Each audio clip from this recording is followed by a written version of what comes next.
मैं screen share कर देता हूँ।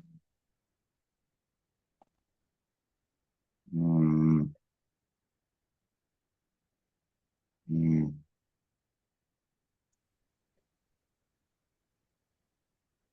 और ये स्क्रीन शेयर सभी को। हाँ प्रभु जी। हमारा श्लोक चल रहा था चैतन्य शिक्षाष्टकम का 7वां श्लोक। युगा इतिम निमेषण चक्षुषा प्राविशायितम शून्यायितम जगत सर्व गोविंद विरहण में। हे गोविंद, आपके विरह में मुझे एक निमेष काल अथवा मतलब एक पलक झपकने तक का भी समय एक युग के बराबर प्रतीत हो रहा है। नेत्रों से मूसलाधार वर्षा के समान निरंतर अश्रु प्रवाह हो रहा है तथा आपके विरह में मुझे समस्त जगत क्या दिख रहा है? शून्य दिखाई पड़ रहा है। पूरा श्री चैतन्य महाप्रभु कह रहे हैं कि आपके विरह में जो पूरा संसार है मुझे शून्य दिखाई पड़ रहा है। मुझे भौतिक आकर्षण अब नहीं रह गया है और सिर्फ आपके विरह में मुझे क्या हो रहा है? अश्रु प्रवाह हो रहा है।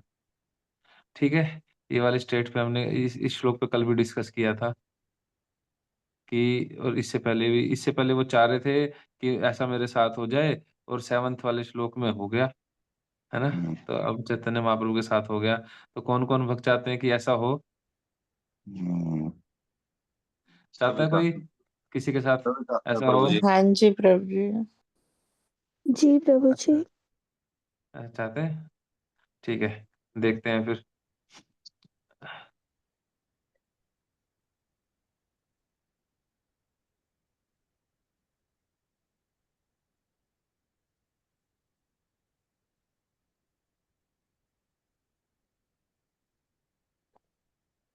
ये क्या ही हो गया? कहाँ चला गया? अभी तो निकाल के रखा था मैंने।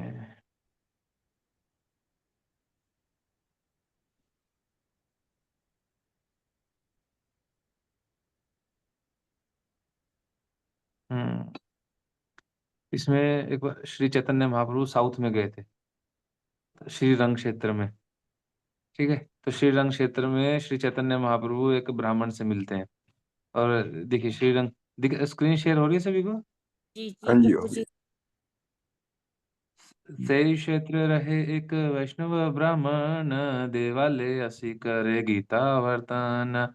श्रीरंग क्षेत्र के पवित्र स्थान में एक वैष्णव ब्राह्मण प्रतिदिन मंदिर में आता था और भगवत गीता का संपूर्ण पाठ करता था।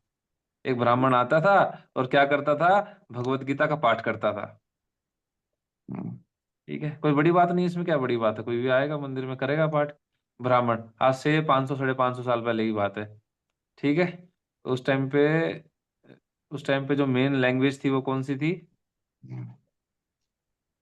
संस्कृत। संस्कृत। हाँ, संस्कृत थी। ठीक है, अब आगे चलते हैं। अष्टदशाध्याय पदे आनंद अवेश शुद्ध पदेन लोक करे उभासे। ब्राह्मण नियमित रूप से भगवत गीता के 18 अध्यायों को बड़े दिव्यानंद के साथ पढ़ता था। जो ये ब्राह्मण था, ये पूरे के पूरे 18 अध्याय डेली पढ़ता था। लेकिन क्योंकि वह शब्दों का सही उच्चारण नहीं कर पाता था, तो लोग उसका मजाक करते थे। अब सोचिए, आज के दिन कोई बच्चा इंग्लिश स्कूल में पढ़ता है और ये तो ब्राह्मण था।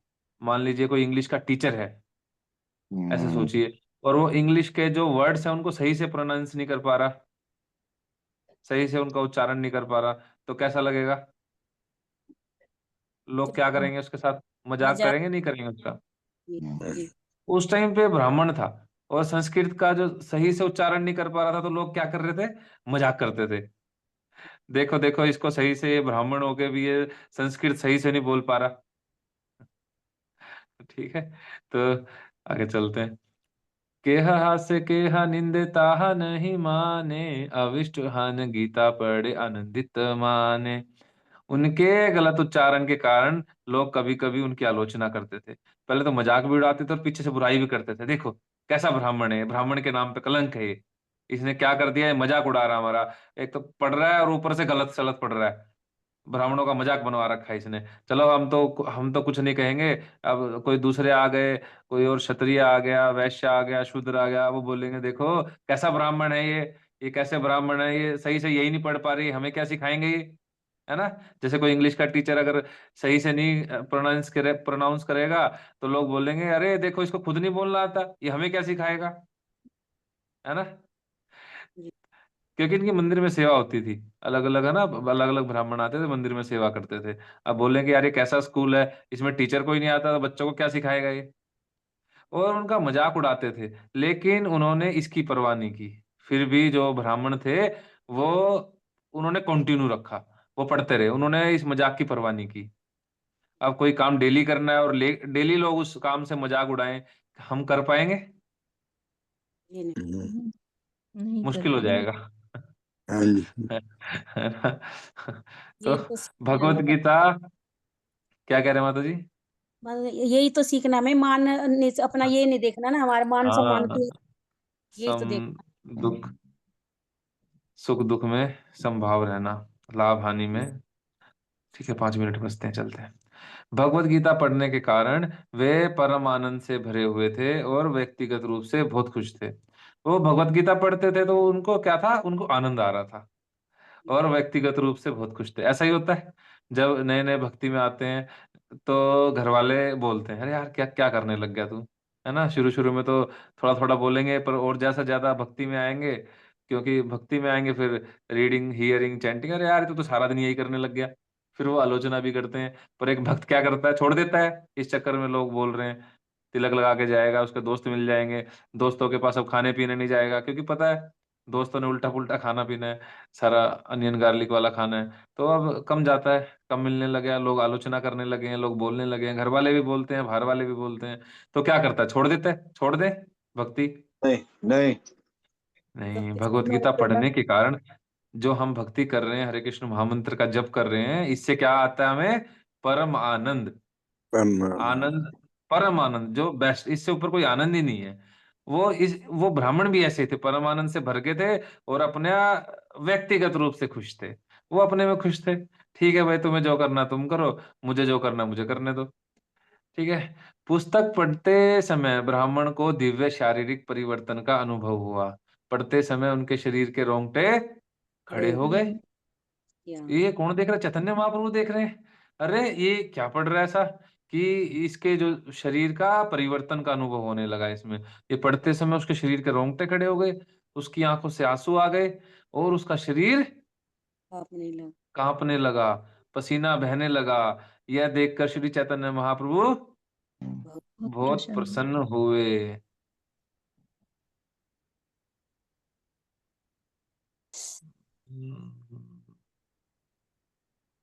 पढ़िए, पढ़ेगा कोई 6 श्लोक का अनुवाद? जी। हे प्रभु, हाँ जी प्रभु। हे प्रभु, आपका नाम कीर्तन करते हुए कब मेरे नेत्र अविरल प्रेम आंसुओं की धारा से विभूषित होंगे। कब आपके नाम उच्चारण करने मात्र से ही मेरा कंठ गदगद वाक्यों से रुद्ध हो जाएगा और मेरा शरीर रोमांचित हो उठेगा।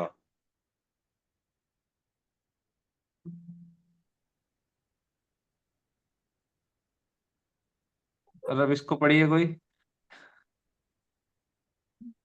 पुस्तक पढ़ते समय ब्राह्मण को दिव्य शारीरिक परिवर्तन का अनुभव हुआ। पढ़ते समय उसके शरीर के रोंगटे खड़े हो गए, उसकी आंखों में आंसू आ गए, और उसका शरीर कांपने लगा और पसीना बहने लगा। ये देखकर श्री चैतन्य महाप्रभु बहुत प्रसन्न हुए। कुछ लग रहा है दोनों में सिमिलैरिटी, समानता लग रही है कुछ दोनों श्लोकों में, मतलब उस श्लोक में और इसमें? हाँ जी। नहीं लगी किसी को? चलिए प्रभु जी। तो ये पहले ये पहले तो वो कामना कर रहा था, अभी उसको आंखों अनुभव का नहीं, हो गया। वो श्लोक अलग है, वो ये चैतन्य चरितामृत का श्लोक है, ये प्रैक्टिकल एग्जाम्पल है। वहां पे चैतन्य महाप्रभु चाह रहे हैं कि मुझे मिल जाए, और यहाँ यहाँ पे पे देख देखिए, रही हूँ। यहाँ पे देख प्रैक्टिकली रही अप्लाई हूँ। हो चुका है। उनको अनुभव हुआ। है ना। ये अनुभव हो गया, ये किसको अनुभव हो रहा है, चैतन्य महाप्रभु को अनुभव हो रहा है। नहीं, उन ब्राह्मण ब्राह्मण को। देखते हैं ब्राह्मण को एक हाँ, एक वो जो ब्राह्मण थे उनको अनुभव हो रहा है, और अभी पता भी लगेगा कैसे हो रहा है, क्यों हो रहा है, अभी देखिए आगे चलते हैं।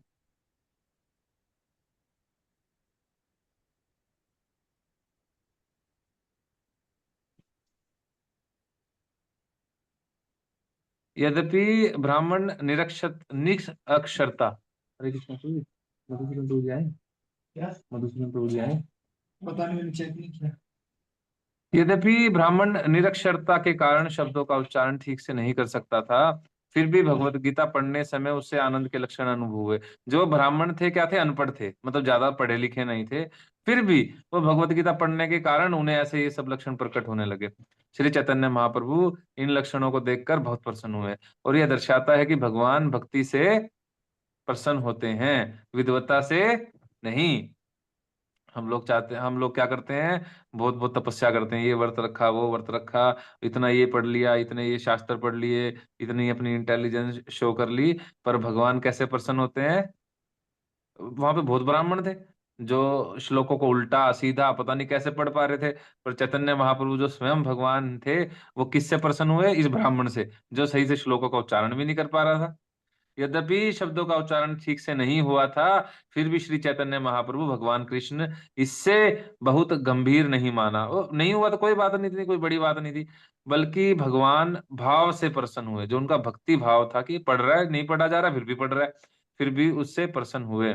तदवाग विसर्गो जनता आगे विप्लवो यस्मिन प्रति श्लोकम अबद्वी अपि नामानि। ये एक श्लोक है भागवतम में, और ये जो श्लोक है ये बताता है कि अगर कोई शुद्ध भक्ति भाव से भक्ति में लगता है, चाहे उसका उच्चारण ठीक ना हो या उसमें कोई ऐसा शास्त्र हो कुछ लिख देता है, चाहे उसमें कमियां भी हों, फिर भी वो क्या करेगा? जनता आग विप्लवो, जो जितना जनता के जो पाप हैं उनमें क्रांति आ जाएगी।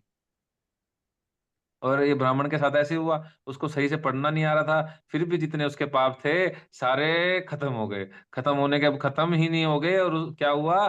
जो उसके अंदर शुद्ध भक्ति के लक्षण प्रकट होने लगे। दूसरी ओर वह साहित्य जो असीम परमेश्वर के नाम, यश, रूप और लीलाओं की दिव्य महिमा के वर्णन से भरा है, वह एक अलग रचना है जो इस दुनिया की गुमराह सभ्यता के अपवित्र जीवन में क्रांति लाने के उद्देश्य से निर्देशित शब्दों से भरा है। ऐसे दिव्य साहित्य भले ही अपूर्ण रूप से रचे गए हों, शुद्ध पुरुषों द्वारा सुने, गाए और स्वीकार किए जाते हैं, जो पूरी तरह से ईमानदार हैं। यहाँ श्रीमद् भागवतम और भगवत गीता की बात हो रही है। तो शास्त्र कहते हैं, ठीक है, अब आगे कल पढ़ेंगे, कल पता लगेगा हमें कि जो ये ब्राह्मण थे, इन्होंने ये किया कैसे, ये पॉसिबल कैसे हो पाया। ठीक है, जानना चाहेंगे लोग? जानना चाहेगा कोई कि ये हाँ पॉसिबल जी। कैसे हो पाया, कैसे वो हाँ शुद्ध जी, भक्ति प्राप्त कर सके, ये सारे लक्षण उनके अंदर प्रकट कैसे हुए, जबकि उन्हें पढ़ना भी नहीं आता था। ठीक है प्रभु जी। ठीक है, कल जानेंगे। अभी मेरा मेरा जाने का समय हो गया, मुझे अभी ड्यूटी वर्शिप करनी है, भगवान की श्रृंगार आरती करनी है। ठीक है। और जब शिला प्रभुपाद, अभी लोग कहते हैं कि यार भागवतम में तो कोई कहीं कमी नहीं है, ये श्लोक क्यों आया फिर कि भागवतम में कोई कमी भी होगी, फिर भी जनता के पापों में क्रांति आ जाएगी। तो ये भविष्यवाणी हुई थी शिला प्रभुपाद जी के लिए। शिला प्रभुपाद जी ने भागवतम को जब ट्रांसलेट किया, उस टाइम उनमें किसी प्रकार की कमी तो नहीं थी, पर उसमें ग्रामेटिकल मिस्टेक्स थी, जिनको जिनको जिनको बाद में करेक्ट किया गया, धीरे धीरे करेक्ट होती गई हूँ, कुछ ग्रामेटिकल मिस्टेक आई।